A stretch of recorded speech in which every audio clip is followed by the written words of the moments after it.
آپ دیکھ رہے ہیں سیرت النبی انٹرنیشنل فورم قسط نمبر 226 شیب ابی طالب حصہ چہارم۔ مزید آگے بڑھنے سے قبل سیرت النبی انٹرنیشنل فورم کے چینل کو سبسکرائب کر لیجئے اور بیل کے بٹن کو دبا دیجئے تاکہ آپ کو آنے والی ہماری ہر نئی ویڈیو کی بروقت اطلاع مل سکے۔ شیب ابی طالب کے محاصرے کا اختتام، دوسرا اور آخری حصہ۔ ابو جہل، ابو لہب اور ان کی خماش کے کفار کا رد عمل تو وہی تھا جس کا بیان ہم کر چکے ہیں، لیکن اس بگڑے ہوئے معاشرے میں چند لوگ ایسے بھی تھے جو اس ظلم و تعدی پر سخت نالاں تھے اور دل ہی دل میں سوچتے تو تھے کہ اس سنگ دلانہ معاشرے کو ختم ہو جانا چاہیے جس کی زد میں عورتیں، معصوم بچے، نحیف و نزار بوڑھے اور کئی بیمار بھی شامل ہیں۔ لیکن سارے قریشی خاندانوں کے اجتماعی اقدام کے خلاف آواز اٹھانے کی وہ اپنے اندر ہمت نہیں پاتے تھے۔ اگرچہ کفار نے آپ صلی اللہ علیہ وسلم کی قول کی صداقت کا اپنی آنکھوں سے مشاہدہ کر لیا، لیکن پھر بھی وہ اپنے عناد پر اڑے رہے اور آپ صلی اللہ علیہ وسلم کے خلاف اپنی مہم کو تیز تر کرنے کا اعلان کر دیا۔ تو جناب خواجہ ابو طالب نے انہیں کہا،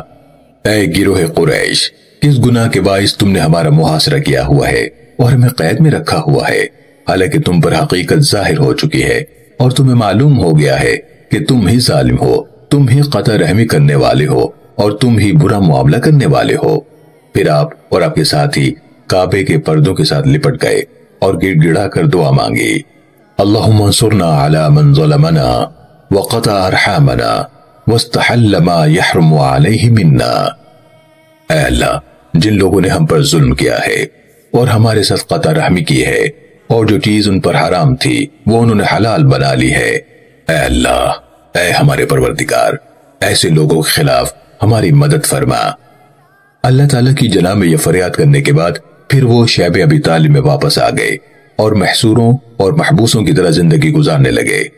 جناب خواجہ ابو طالب کو یہ اندیشہ لاحق ہو گیا کہ کہیں ابو لہب وغیرہ کی انگیخت پر عرب کے عوام بھی اپنے بتوں کے لرزتے ہوئے خدائی کے تخت کو سہارا دینے کے لیے جوش میں آ کر ہمارے دشمنوں کے ساتھ نہ مل جائیں اور سب مل کر ہم پر حملہ نہ کر دیں۔ آپ نے اس وقت ایک فقید المثال قصیدہ لکھا جس میں لوگوں کو حق کی حمایت کے لیے ابھارنے کے ساتھ ساتھ اپنے اس پختہ عزم کا بھی بڑی جرأت سے اظہار کیا کہ وہ کسی قیمت پر آپ صلی اللہ علیہ وسلم کا ساتھ نہیں چھوڑیں گے۔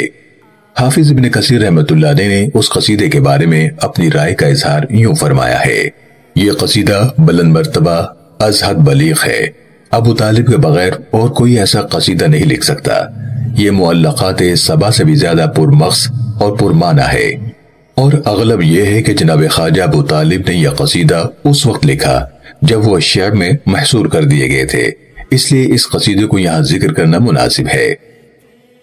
سبل الہدا والرشاد کی جلد دوم کے صفحات 506، 507 اور 508 پر یہ قصیدہ مرقوم ہے۔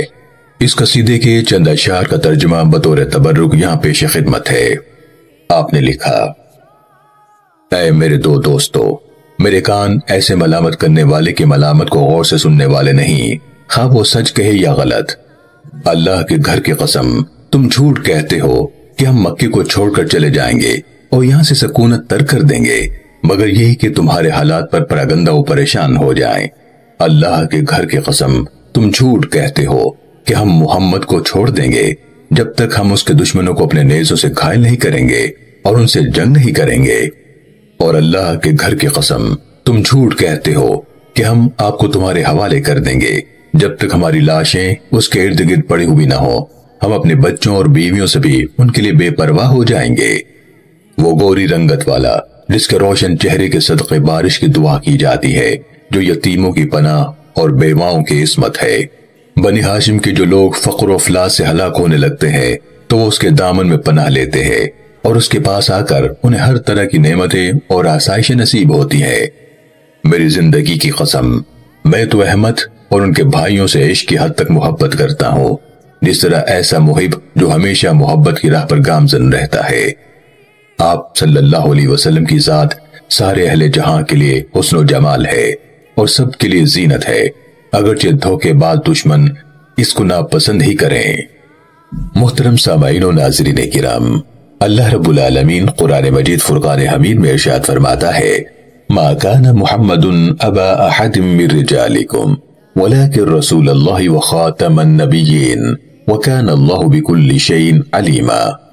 یعنی محمد صلی اللہ علیہ وسلم تمہارے مردوں میں سے کسی کے باپ نہیں ہے، لیکن وہ اللہ کے رسول ہیں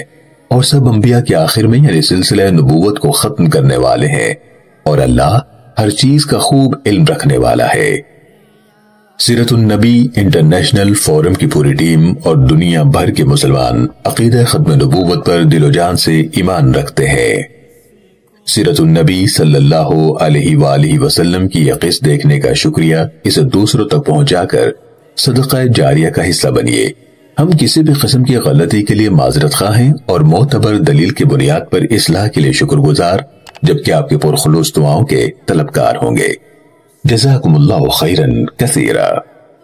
مزید آگے جاننے کے لیے دیکھتے رہیے سیرت النبی انٹرنیشنل فورم۔